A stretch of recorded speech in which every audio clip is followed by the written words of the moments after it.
பற்றுக பற்றற்றான் பற்றினை அப்பற்றை பற்றுக பற்றுவிடற்கு. என்னது பற்றுக?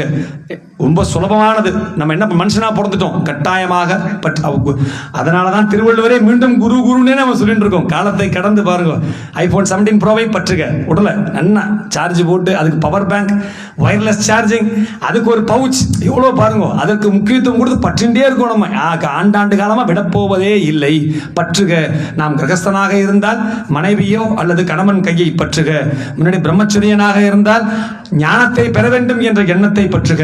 மூன்றாவது வானப்பிரஸ்த நிலை. ரிட்டையர் ஆயிட்டோம், ஓய்வு பெற்று விட்டோம், ஏதோ ஒரு இன்சூரன்ஸ் இருந்தா தப்பிச்சோம், புள்ள பார்த்துக்குமான்னு தெரியல இப்பெல்லாம், இல்லைன்னா அதோ கதிதான், வேற வழி இல்லை இல்லையா?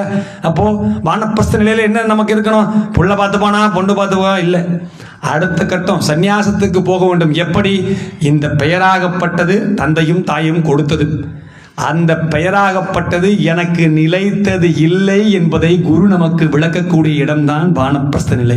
அடுத்தடுத்த கடத்துக்கு விட்டுணும், அவா பண்ணிப்பா. நம்ம இருக்கிறத வச்சுட்டு ஆனந்தமாக இருக்கும் பொழுது கடைசியாக சன்னியாசி நிலைக்கு நம்ம என்ன பண்ணலாம்? சுலபமாக போகலாம்.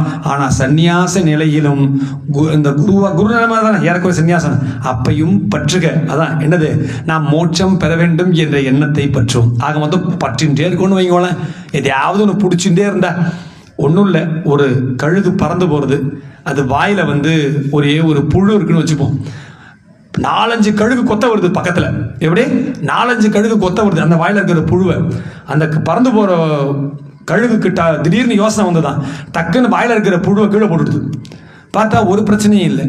அப்போ நாம் பொருளை பற்றி கொண்டிருக்கும் வரை நம் சக மனிதர்களும் நம்மிடத்திலே போட்டி போட்டுட்டே இருப்பா, பறிச்சுட்டே இருப்பா, ஏதாவது பொறாமப்பட்டுட்டே இருப்பா. காம குரோத லோப மோக மத மாச்சரியம் ஏற்பட்டு கொண்டே இருக்கும் நமக்கு பற்று இருக்கிற வரைக்கும்.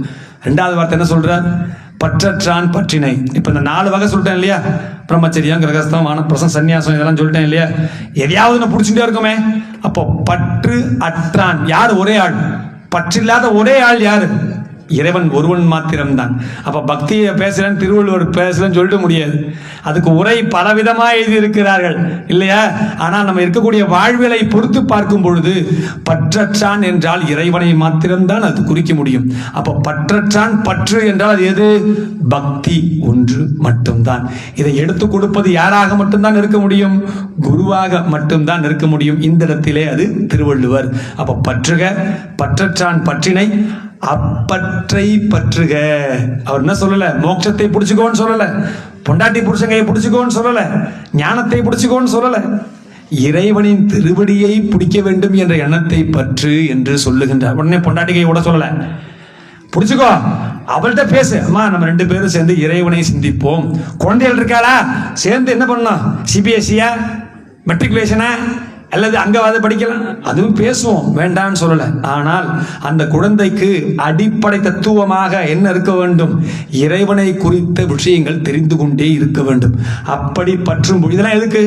இப்ப மேல திருவள்ளுவர் சொன்னார் இல்லையா? முன்னாடி 5 சீர் சொல்லிட்டார், கடைசி சீர் சொல்றார். இதெல்லாம் பண்ணாதான் பற்று விடற்கு.